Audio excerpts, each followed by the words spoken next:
যিগৰাকী ব্যক্তিৰ কথা আপোনালোকে উল্লেখ কৰিছে তেখেত সদৌ অসম ছাত্ৰ সন্থাৰে এগৰাকী সদস্যাক বিয়াৰ প্ৰলোভনেৰে যৌন শোষণ চলোৱাৰ অভিযোগত অভিযুক্ত হৈ ছাত্ৰ সন্থাৰ মজিয়াৰ পৰা বহিষ্কাৰ হোৱাৰ ভয়ত ছাত্ৰ সন্থা এৰি যাব লগা হৈছিলে। গতিকে ছাত্ৰ সন্থাৰ এগৰাকী সদস্যাক যৌন শোষণ চলোৱাৰ অভিযোগত যিগৰাকী ব্যক্তি অভিযুক্ত, ছাত্ৰ সন্থাৰ সেই সদস্যগৰাকী এতিয়াও সংগঠনটোত আছে। তেওঁ এতিয়াও আদালতৰ দুৱাৰ টুকুৰিয়াই আছে, আদালতত আইনী যুঁজ চলি আছে। এতিয়াও সদৌ অসম ছাত্ৰ সন্থাই সেই ঘটনাৰ সন্দৰ্ভতে গঠন কৰি দিয়া 10জনীয়া তদন্ত সমিতিয়ে প্ৰথম প্ৰতিবেদন দাখিল কৰিছে, দ্বিতীয়খন প্ৰতিবেদন দিবলৈ এতিয়াও বাকী আছে, য'ত সেই ব্যক্তিগৰাকীৰ সন্দৰ্ভত কেতবোৰ গুৰুতৰ অভিযোগ উত্থাপন কৰা হৈছে। গতিকে ছাত্ৰ সন্থাৰ এগৰাকী সদস্যক বিয়াৰ প্ৰলোভনেৰে সৈতে যৌন শোষণ চলোৱাৰ অভিযোগত অভিযুক্ত এগৰাকী ব্যক্তিৰ সপক্ষে ছাত্ৰ সন্থাৰ স্থিতি থকাৰ কোনো প্ৰশ্নই আহিব নোৱাৰে। আৰু সেইকাৰণে ছাত্ৰ সন্থাই তেখেতৰ সপক্ষে স্থিতি ল'ব বুলি আশা কৰাটোও অনুচিত। কাৰণ আমাৰ ঘৰৰ এগৰাকী ছোৱালী, সেই ছাত্ৰীগৰাকীৰ মাকে কৰা ফোনটো, সেই ছাত্ৰীগৰাকীৰ মাকে সময়ে সময়ে আমাৰ সৈতে পতা কথা বতৰাবিলাক আমাৰ মনত এতিয়াও বিহি থাকে যে মোৰ ছোৱালীজনীক আঁচু কৰিবলৈ পঠিয়াইছিলোঁ, তাইৰ লগত কিয় এনেকুৱা হ'বলৈ পালে, তোমালোকে তাইক ন্যায় দিব নোৱাৰিলা।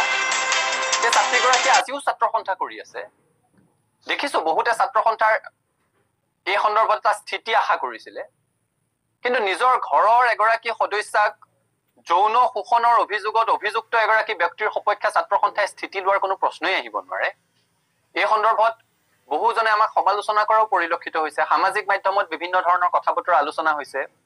সকলোৱে নিজে এবাৰ সেই কথাটো উপলব্ধি কৰিলেই হ'ল, নিজৰ ঘৰৰ এগৰাকী যুৱতী, নিজৰ পৰিয়ালৰ এগৰাকী সদস্যা, আৰু কেৱল প্ৰেমৰ সম্পৰ্ক নহয়, বিয়াৰ প্ৰলোভনেৰে সৈতে যৌন শোষণৰ অভিযোগত অভিযুক্ত।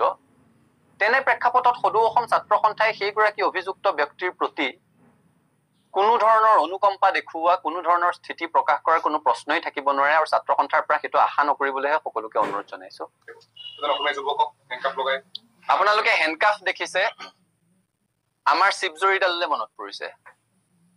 সেই ছাত্ৰীগৰাকী যিদিনাখন হস্পিটেলত ভৰ্তি হৈছিলে, এগৰাকী ছাত্ৰ সন্থাৰ সদস্যা যেতিয়া সেই আপোনালোকে কৈ থকা যুৱকজনৰ প্ৰতাৰণাৰ বলি হৈ বিয়াৰ প্ৰলোভনেৰে কৰা যৌন শোষণৰ অভিযোগত সেই অভিযোগৰ বলি হৈ এগৰাকী যুৱতীয়ে আত্মহত্যা কৰিব লগা এটা পৰিৱেশৰ সৃষ্টি হৈছিলে, সেইগৰাকী যুৱতী এতিয়াও ছাত্ৰ সন্থাৰ সদস্যা।